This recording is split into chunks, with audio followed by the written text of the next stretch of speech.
ആപ്പിലാക്കാൻ വേണ്ടി നിങ്ങൾക്ക് ഞാനൊരു ആപ്പ് പരിചയപ്പെടുത്തരട്ടെ. കുറേ നാളായി എനിക്ക് പാചകം ചെറുതായിട്ട് പഠിക്കണം എന്നുള്ള ആഗ്രഹം ഉണ്ടായിരുന്നു ഗൈസ്. അങ്ങനെ പാചകം പഠിക്കണം എന്നുള്ള ആഗ്രഹമായിട്ട് ഞാൻ ചെന്നുപെട്ടത് ഫ്രണ്ട് ആപ്പിലാണ്. ഫ്രണ്ട് ആപ്പ് വഴി എനിക്ക് നിരവധി ഫ്രണ്ട്സുകളെ കിട്ടി. എൻ്റെ ഫ്രണ്ട്സ് എനിക്ക് ചിക്കൻ കറി ഉണ്ടാക്കാനും മട്ടൻ കറി ഉണ്ടാക്കാനും ബീഫ് ഒലത്താനും മലർത്താനും ഒക്കെ നല്ലതുപോലെ പഠിപ്പിച്ചു തന്നു. കുറേ നാളുകളായി ഞാൻ ഒറ്റയ്ക്കാണ് ചിത്രം വരയ്ക്കുന്നതും കളർ കൊടുക്കുന്നതും ക്രാഫ്റ്റ് ചെയ്യുന്നതൊക്കെ. അങ്ങനെ ഈ ഇടയ്ക്ക് എൻ്റെ ഒരു ഫ്രണ്ട് എനിക്ക് പറഞ്ഞു തന്നു, എനിക്ക് ഇന്ന പോലെ ചെയ്താൽ നിങ്ങൾക്ക് നല്ല റിസൾട്ട് കിട്ടുമെന്ന് പറഞ്ഞ് ഞാൻ പുതിയൊരു തരം ക്രാഫ്റ്റ് പരീക്ഷിച്ചു. ഇതെനിക്ക് പറഞ്ഞു തന്നത് ഫ്രണ്ട് ആപ്പിലെ ഫ്രണ്ടാണ്. അപ്പോൾ ഇങ്ങനെയാണ് ഈ ഫ്രണ്ട് ആപ്പിലെ പരസ്യങ്ങൾ നീണ്ടു പോകുന്നത്. ഇങ്ങനെയാണ് നമ്മൾ ആപ്പിലാക്കുന്നത്.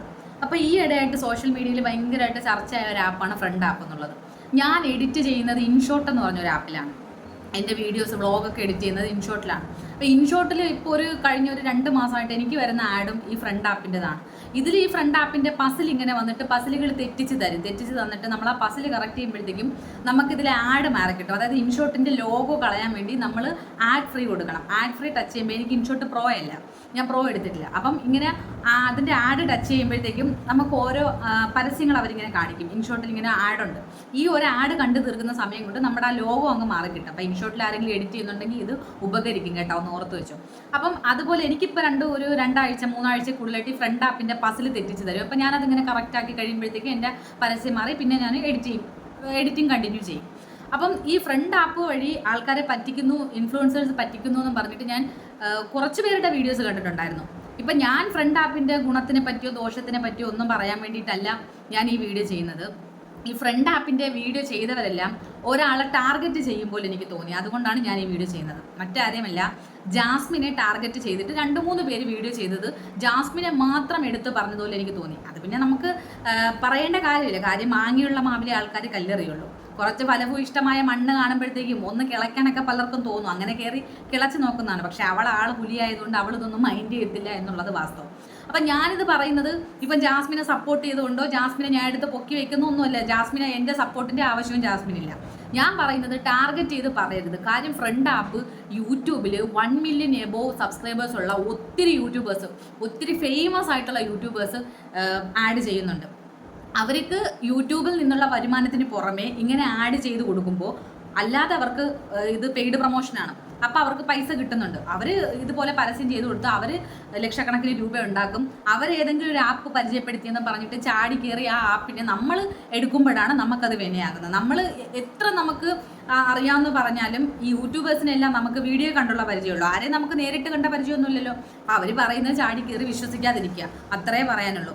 ഫ്രണ്ട് ആപ്പ് എന്ന് പറയുമ്പോൾ എന്താണ്, എവിടെ കിടക്കുന്ന കുറച്ച് പേരെ നമുക്ക് ഫ്രണ്ട്സായിട്ട് കിട്ടുന്നതാണ്. ഇന്നത്തെ കാലത്ത് കൂടപ്പിറപ്പുകളെ വിശ്വസിക്കാൻ പറ്റുമോ? നമ്മളെ കൂടെ ഇരുന്ന് നമ്മളെ കൂട്ടത്തിലിരുന്ന് ചങ്കായിട്ടിരുന്നിട്ട് പിന്നീന്ന് കുത്തുന്ന കട്ടപ്പമാര് ഫ്രണ്ട്സ് നമുക്കുണ്ട്. അങ്ങനെയുള്ള സമയത്താണ് എവിടെയോ കിടക്കുന്ന ഫ്രണ്ട്സിനെ നമ്പണോ വേണ്ടയോ എന്ന് നമ്മളാണ് തീരുമാനിക്കേണ്ടത്. ഈ ആപ്പ് യൂസ് ചെയ്യണമെന്ന് ഇന്നത്തെ കാലത്തെ മിക്ക ആൾക്കാർക്കും ന്യൂ ജനറേഷൻ പിള്ളേരായിരുന്നാൽ പോലും ഇപ്പോൾ ഉള്ള തലമുറയ്ക്കൊക്കെ ബുദ്ധിയുള്ളവരെന്നാണ് ഞാൻ വിശ്വസിക്കുന്നത്. അതുകൊണ്ട് ആരും ചെന്ന് ഇങ്ങനെയുള്ള ചതിക്കുഴിയിൽ വീഴാൻ സാധ്യതയില്ല എന്നാണ് എനിക്ക് തോന്നുന്നത്. പിന്നെ ഒരു ജോലിയും കൂലി ഇല്ലാതെ ഈ ഡിപ്രഷനൊക്കെ അടിച്ച് നടക്കുന്നവർക്ക് ചിലപ്പോൾ ഒരുപക്ഷെ ഈ ആപ്പ് യൂസ്ഫുൾ ആവുമായിരിക്കും. പിന്നെ കോഴികൾക്ക് നല്ല രീതിയിൽ യൂസ്ഫുൾ ആവും. എനിക്ക് അങ്ങനെയാണ് തോന്നിയിട്ടുള്ളത്.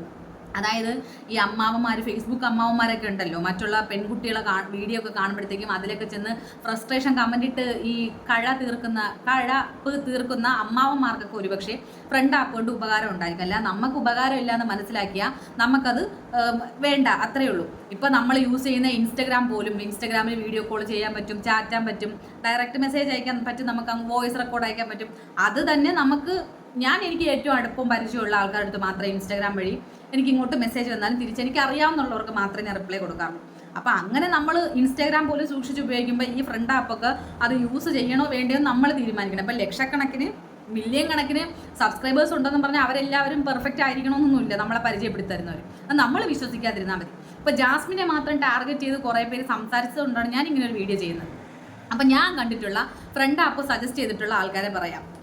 Vibe with Raveena, my way by Kalyani, Archana Dev, ഡ്യൂഡി, മറ്റേ ഡൂഡിൻ്റെ സഹോദരി ഡ്യൂഡി, ബബിത, ഇറ്റ്സ് മീ വിജിത, തനി Malayali, Unnivava, Teja Thanku, Sheethal Elsa, Mashoora, Alice Christy, Chattambees, Jasmine. ഇത്ര പേര് സജസ്റ്റ് ചെയ്യുന്നതാണ് ഞാൻ കണ്ടത് ഫ്രണ്ട് ആപ്പ്. ഇതിൽ ആലീസ് ക്രിസ്റ്റിയുടേതാണ് ഏറ്റവും കോമഡി. സാധാരണ നമ്മൾ വേറൊരു ഫ്രണ്ടിനെയൊക്കെ സജസ്റ്റ് ചെയ്യുന്നവർ ആരും ജീവിതത്തിൽ കൂട്ടില്ലാതെ ഈ ഒറ്റപ്പെട്ട് ഡിപ്രഷൻ അടിച്ച് മൂലയിലൊക്കെ ഇരിക്കുന്നവരൊക്കെയാണ് ഏതെങ്കിലും ഒരു ഫ്രണ്ടിനെ കിട്ടിയാൽ മതിയെന്നും പറഞ്ഞിരിക്കുന്നത്. നമുക്ക് കൂടെ സമയം സ്പെൻഡ് ചെയ്യാൻ നമ്മുടെ കൂടെ നമുക്ക് നല്ലൊരു പാർട്ട്ണർ ഉണ്ടെങ്കിൽ നമുക്ക് ഒരു ഫ്രണ്ട് ആപ്പും വേണ്ട, ഒന്നും വേണ്ട, മൊബൈൽ തന്നെ നമുക്ക് വേണ്ട, അല്ലേ? മൊബൈലിൽ കണ്ടന്റ് ഒക്കെ ചെയ്യുന്നവരാണ്. നല്ല ഹസ്ബൻഡ് ഉള്ളവരൊക്കെ കണ്ടന്റ് ചെയ്യാൻ വേണ്ടി മാത്രമാണ് അവർ ഫോൺ യൂസ് ചെയ്യുന്നത്, കണ്ടന്റ്. അല്ലാതെ അവർ ഹസ്ബൻഡിനെയും വെച്ചുകൊണ്ടൊന്നും അവർ വേറെ ഫ്രണ്ട്സിൻ്റെ അടുത്ത് ചാറ്റാനൊന്നും പോകത്തില്ല. ഇതിൽ ആലീസ് ക്രിസ്റ്റിയുടേതാണ് നമുക്ക് സഹിക്കാൻ പറ്റാത്തത്. ഹസ്ബൻഡിൻ്റെ അടുത്തിരിക്കുമ്പോഴാണ് ഫ്രണ്ട് ആപ്പ് ഉപയോഗിച്ച് ഫ്രണ്ടിൻ്റെ അടുത്ത് സംസാരിക്കുന്നത്. ഹസ്ബൻഡിൻ്റെ അടുത്ത് നിന്ന് സംസാരിക്കാൻ സമയമില്ല, പക്ഷേ ഫ്രണ്ട് ആപ്പിലെ ഫ്രണ്ടിനോട് സംസാരിക്കുന്നു. അതും ഫ്രണ്ട് ആപ്പില്. ബെസ്റ്റ് ഫ്രണ്ടൊന്നും അല്ല, ജസ്റ്റ് ഫ്രണ്ട് ആപ്പ് വഴി പരിചയപ്പെട്ട ഫ്രണ്ട്. ഇപ്പം ഞാൻ ഈ പേര് പറഞ്ഞ ആൾക്കാരും ഫ്രണ്ട് ആപ്പ് എന്ന് പറഞ്ഞൊരു ആപ്പ് സ്വന്തം മൊബൈലിൽ എടുത്തിട്ടില്ല. അത് പൊട്ടന്മാരായ നമ്മൾ ആദ്യം മനസ്സിലാക്കണം. വൈബ് വിത്ത് രവീണ, അത് പേര് പോലെ തന്നെ ചാനൽ നല്ല വൈബാണ്, അത്യാവശ്യം നല്ല വ്യൂവർഷിപ്പാണ്. ഷോർട്സ് ഒക്കെ ഇട്ട് കഴിഞ്ഞാൽ 1 മില്യൺ 4 മില്യൺ എബോസ് ഒക്കെയാണ് വ്യൂസ് പോണത്. നല്ല അവതരണമാണ് രവീണ. നല്ല അവതരണം മാത്രമല്ല, നല്ല കഴിവുള്ള കുട്ടിയാണ്. ക്രാഫ്റ്റും കാര്യങ്ങളും പെയിന്റിംഗ് ഒക്കെ ചെയ്യുന്നുണ്ട്. അപ്പം നല്ല ഫേമസ് ആയിട്ടുള്ള ആളാണ്. അപ്പം ഈ രവീണയെ പോലുള്ള ഒരാളൊക്കെ വന്നിട്ട് ഇങ്ങനെ പറയുമ്പോഴത്തേക്കും നമ്മൾ ചാടിക്കയറി വിശ്വസിക്കുന്നതാണ് നമ്മുടെ തെറ്റ്. അത് നമ്മൾ വിശ്വസിക്കേണ്ട കാലം. പക്ഷേ രവീണയൊക്കെ പോലുള്ള ഒരാൾ ഇങ്ങനത്തെ ഒരു ആപ്പ് സജസ്റ്റ് ചെയ്യുന്നു ഞാൻ പ്രതീക്ഷിക്കാത്ത കുറച്ച് ആൾക്കാർ ഇതിലുണ്ട്. മൈ വേ ബൈ കല്യാണി എന്താണ് ചെയ്യുന്നത്? വ്ളോഗാണ് ചെയ്യുന്നത്. കല്യാണി പിന്നെ വ്ളോഗ് ചെയ്ത് കുക്കിംഗ് വീഡിയോ ഒക്കെ ചെയ്ത് നമ്മളെ ഇടയിൽ അത്യാവശ്യം അവതരണം നന്നായിട്ട് ഫേമസ് ആയ ആളാണ്. അപ്പം കല്യാണി ഇതുപോലെ വന്ന് സജസ്റ്റ് ചെയ്യുന്നത് എന്താ? കല്യാണിക്ക് പൈസ കിട്ടുന്നുണ്ട്, ഫ്രണ്ട് ആപ്പ് കല്യാണി എടുത്തിട്ടൊന്നുമല്ല പറഞ്ഞു. ഇത് മനസ്സിലാക്കാനുള്ള ബുദ്ധി നമുക്കുണ്ടെങ്കിൽ നമ്മൾ ഇതെടുക്കൂല. അല്ലാതെ നമ്മൾ ഈ വന്ന് പറയുന്നവരെ എടുത്തു വെച്ച് വീഡിയോ ചെയ്തിട്ട് യാതൊരു കാര്യമില്ല. പിന്നെ ജാസ്മിനെ ടാർഗറ്റ് ചെയ്തുകൊണ്ട് മാത്രമാണ് ഞാൻ ഈ വീഡിയോ ചെയ്തത്. അർച്ചന ദേവിൻ്റെ അടുത്തൊന്നും ഞാൻ ഒരിക്കലും ഇതുപോലെ ഒരു കൂറ ആപ്പ് പരിചയപ്പെടുത്തുന്നു വിചാരിച്ച ആളെയല്ല. അർച്ചന ദേവൊക്കെ എന്ന് വെച്ചാൽ നല്ല രീതിക്ക് നല്ല ഒരു ക്യാരക്ടറുള്ള കുട്ടിയാണ്. പക്ഷേ അർച്ചനയ്ക്ക് ഇതുപോലൊരു ആപ്പ് നമുക്ക് സജസ്റ്റ് ചെയ്യുമെന്ന് ഞാൻ ജീവിതത്തിൽ പ്രതീക്ഷിച്ചില്ല. ആ ഫ്രണ്ട് ആപ്പ് സജസ്റ്റ് ചെയ്യാൻ തുടങ്ങിയതിന് ശേഷം ഞാൻ അത്രയ്ക്ക് ഞങ്ങളുടെ ആ കുട്ടിയുടെ വീഡിയോ കാണാറുമില്ല. ഡ്യൂഡിയുടെ കാര്യം പിന്നെ അറിയാമല്ലോ. ഡ്യൂഡിയും അവർ ഇതുപോലെ പെയ്ഡ് പ്രൊമോഷനൊക്കെ നടത്തി തന്നെയാണ് അവരുടെ കാര്യങ്ങളൊക്കെ പോകുന്നത്. ബബിതയാണ് ഇവിടെ എന്നെ ഏറ്റവും കൂടുതൽ ഷോക്കാക്കി കളഞ്ഞത്. ബബി ഈ മുകളിൽ പറഞ്ഞ ആൾക്കാരെ അർച്ചന ദേവിനെയോ കല്യാണിയോ ഒന്നും പോലെയുള്ള ആളല്ല ബബിത സ്വന്തമായിട്ട് കോണ്ടന്റ് ക്രിയേറ്റ് ചെയ്ത് ഈ മോണോ ആക്ടൊക്കെ പോലെ ഒറ്റയ്ക്ക് വീഡിയോ ചെയ്ത് ഒറ്റയ്ക്ക് വഴിവെട്ടി വന്നവളെന്ന് വേണമെങ്കിൽ ബബിതയെ പറയാം. സാമൂഹിക പ്രതിബദ്ധതയുള്ള വീഡിയോസ് ചെയ്യുന്ന ബബിതയുടെ ഭാഗത്തുനിന്ന് പോലും ഇങ്ങനെ ഒരു കാര്യം ഉണ്ടാവും ഞാൻ പ്രതീക്ഷിച്ചില്ല. പിന്നെ ഇറ്റ്സ് മീ വിജിത, അതും ഫാമിലി വ്ളോഗാണ് ചെയ്യുന്നത്. തനി മലയാളി ഇപ്പം മാപ്പൊക്കെ പറഞ്ഞിട്ട് വന്നിട്ടുണ്ട്. ആ അബദ്ധം പറ്റിയതാണ് എന്ന് പറഞ്ഞ് വന്നിട്ടുണ്ട്. പിന്നെ ഉണ്ണിവാവ വ്ളോഗ്സും ഇതുപോലെ ഫാമിലി വ്ളോഗൊക്കെ ചെയ്ത് ഇപ്പോൾ റീസെൻ്റ്ലി അവരുടെ ഫാമിലിയിൽ വലിയൊരു ദുരന്തമൊക്കെ നടന്ന ഒരിതാണ്. അവരും സജസ്റ്റ് ചെയ്തിട്ടുണ്ട്. തേജ തങ്കുവും ഈ ആപ്പ് മറ്റുള്ളവർക്ക് സജസ്റ്റ് ചെയ്തതാണ്. ശീതലിനെ എല്ലാവർക്കും അറിയാം. ശീതലിനെ വിനുവിനെ അറിഞ്ഞൂടാത്തതായിട്ട് ആരുമില്ല. അവർ നല്ല കോണ്ടന്റ് ക്രിയേറ്റേഴ്സാണ്. അപ്പോൾ അവർ പോലും ഈ ആപ്പിനെ പ്രൊമോട്ട് ചെയ്യുന്നുണ്ട്. മഷൂറ പ്രൊമോട്ട് ചെയ്യുന്നുണ്ട്. ചട്ടം പീസ് 4 മില്യൺ എബോവ് സബ്സ്ക്രൈബേഴ്സ് ഉള്ള ആളാണ്. അപ്പോൾ അവരും സജസ്റ്റ് ചെയ്യുന്നുണ്ട്. അപ്പോൾ ഇത്രയും 1 മില്യൺ 500K അങ്ങനെ പോകുന്നു. ഇപ്പം ഈ ഞാൻ പറഞ്ഞ ആൾക്കാരെല്ലാം കൂടുതലും ഇതിൽ 1 മില്യൺ അടിച്ച ആൾക്കാരാണ്, അതിൻ്റെ മുകളിലോട്ടുള്ള ആൾക്കാരാണ്. ഇത്രയും ആൾക്കാർ വന്നിട്ട് ഫ്രണ്ട് ആപ്പ് സജസ്റ്റ് ചെയ്യുമ്പോൾ ജാസ്മിനെ മാത്രം ടാർഗറ്റ് ചെയ്ത് പറഞ്ഞത് എനിക്ക് അത്ര ശരിയായില്ല എന്നൊരു തോന്നലുള്ളത് കൊണ്ടാണ് ഈ വീഡിയോ ചെയ്തത്. ഇവരെല്ലാം 1 മില്യൺ മുകളിൽ സബ്സ്ക്രൈബേഴ്സ് ഉണ്ടെങ്കിലും ജാസ്മിനാണല്ലോ ഇവരെക്കാളും കുറച്ചുകൂടി ഫേമസ് അല്ലേ? ജാസ്മിനാണല്ലോ കുറച്ചുകൂടി പറയാൻ എളുപ്പം. ജാസ്മിനെ ആകുമ്പോഴത്തേക്ക് നമുക്ക് പറയാൻ കുറച്ചും കൂടെ ഉണ്ട്. കിഡ്നി അടിച്ചു പോയ ക്രീമിനെ കുറിച്ചൊക്കെ പറഞ്ഞ് നമുക്ക് ഇനി അതെല്ലാം കുത്തിപ്പൊക്കി കൊണ്ടുവന്ന് ജാസ്മിൻ എന്തെങ്കിലും വാ തുറന്നു കഴിഞ്ഞാൽ നമുക്ക് അതും പറയാം, അല്ലേ? അപ്പം ഈ ഒരാളെ ടാർഗറ്റ് ചെയ്ത് കൂട്ടമായിട്ട് ആക്രമിക്കരുത്, അതത്ര നല്ല പ്രവണതയല്ല. ഈ പറഞ്ഞ ഇത്രയും ആൾക്കാർ ഫ്രണ്ട് ആപ്പ് സജസ്റ്റ് ചെയ്തതാണ്. ഇനി ഇതുപോലുള്ള ആപ്പുകൾ ഉപയോഗിച്ചിട്ട് ആപ്പിലാവുന്നവരുടെ എനിക്ക് ഒന്നേ പറയാനുള്ളൂ. സോഷ്യൽ മീഡിയ അല്ലെങ്കിൽ മൊബൈൽ ഫോൺ നമുക്ക് നല്ലതിന് ഉപയോഗിക്കാം, ചീത്തതിന് ഉപയോഗിക്കാം. അതെന്തിനു ഉപയോഗിക്കണമെന്ന് നമ്മൾ തീരുമാനിക്കണം. ഇതുപോലുള്ള ആപ്പുകൾ നമുക്ക് വേണോ വേണ്ടയോ? ഒരു 10 മിനിറ്റ് മൊബൈലിൽ മാറ്റി വെച്ചാൽ നമ്മുടെ വീട്ടുകാരെടുത്തിരുന്നൊരു 10 മിനിറ്റ് സംസാരിച്ചാൽ തീരാവുന്ന പ്രശ്നങ്ങളെ നമുക്കുള്ളൂ. വീട്ടുകാരുമായിട്ട് ഒരു 10 മിനിറ്റ് ഹാളിൽ കൂടി ഒരു കട്ടൻ ചായ ഇട്ട് കുടിച്ച് നിങ്ങളുടെ പ്രശ്നങ്ങളൊക്കെ പങ്കുവെച്ച് സംസാരിക്കേണ്ടതിന് പകരം ഇതുപോലത്തെ ആപ്പുകൾ ഉപയോഗിക്കണോ വേണ്ടയോ?